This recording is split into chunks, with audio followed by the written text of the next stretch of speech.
Assalamualaikum warahmatullahi wabarakatuh. Perkenalkan, nama saya Fitrianti Walandari dengan NIM 12420300050 dari kelas 2C Program Studi Pendidikan Bahasa Arab Fakultas Tarbiyah dan Keguruan Universitas Islam Negeri Sunan Gunung Jati Bandung.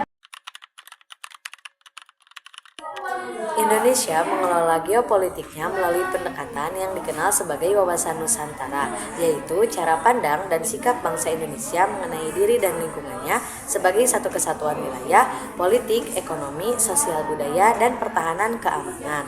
Pengelolaan geopolitik tersebut dilakukan dengan yang pertama, memperkuat posisi Indonesia secara internasional melalui kerjasama dengan negara lain, seperti ASEAN contohnya.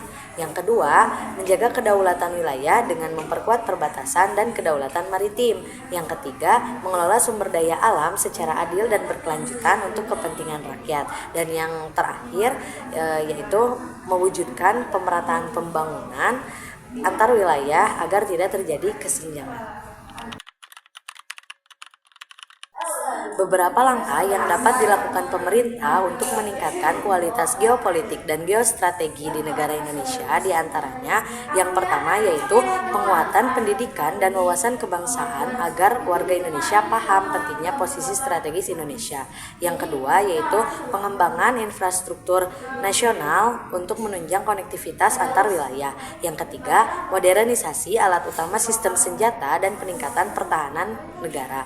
Yang keempat, peningkatan diplomasi internasional untuk memperjuangkan kepentingan nasional di forum global. Dan yang kelima yaitu mengelola konflik dalam negeri seperti separatisme dan intoleransi melalui pendekatan kesejahteraan dan juga dialog.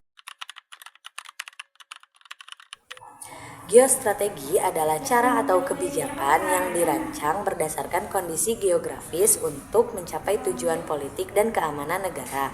Geopolitik adalah ilmu yang mempelajari hubungan antara geografi, politik, dan juga kekuasaan. Nah, hubungannya adalah geopolitik memberikan gambaran potensi dan tantangan dari posisi geografis, sementara geostrategi adalah cara atau kebijakan praktis yang diambil untuk memanfaatkan kondisi geografis itu demi kepentingan nasional. Nah, jadi hubungannya geopolitik itu sebagai dasar pemikirannya dan geostrategi adalah tindak lanjut kebijakannya. Beberapa contoh nyata penerapan geostrategi di Indonesia yang pertama yaitu pembangunan tol laut oleh Presiden Joko Widodo sebagai upaya untuk memperkuat konektivitas antar pulau dan mendukung ketahanan ekonomi. Kemudian yang kedua, pemindahan ibu kota negara yang dari Jakarta itu ke Kalimantan Timur sebagai strategi untuk mengurangi beban di Jawa dan pemerataan pembangunan. Kemudian yang ketiga yaitu pengamanan wilayah Natuna dari klaim sepihak negara lain merupakan bentuk penerapan geostrategis pertahanan wilayah.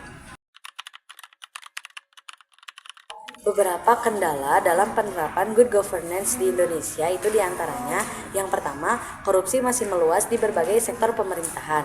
Yang kedua itu birokrasi yang masih lambat dan tidak efisien. Yang ketiga, kurangnya transparansi dan akuntabilitas. Yang keempat, minimnya partisipasi publik dalam pengambilan keputusan. Dan yang kelima itu ketimpangan sosial dan ekonomi yang membuat kebijakan tidak merata manfaatnya. Contoh beragama yang berlebihan yaitu menganggap semua aktivitas harus disangkut pautkan dengan hukum agama tanpa memahami konteksnya.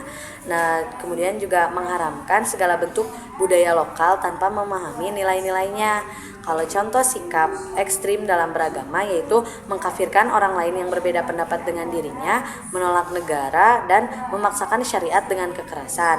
Nah, posisi orang moderat di antara dua kubu tersebut yaitu berada di tengah-tengah. Ia menghargai perbedaan, menjunjung toleransi, tidak mudah menghakimi, dan juga ia pun mengamalkan gitu ajaran agamanya tetapi dengan bijak dan penuh kasih sayang tanpa kekerasan. Sekian jawaban yang dapat saya sampaikan. Mohon maaf apabila ada kesalahan. Terima kasih atas perhatiannya. Nun wal qalami wa ma yasturun fastabiqul khairat. Wassalamualaikum warahmatullahi wabarakatuh.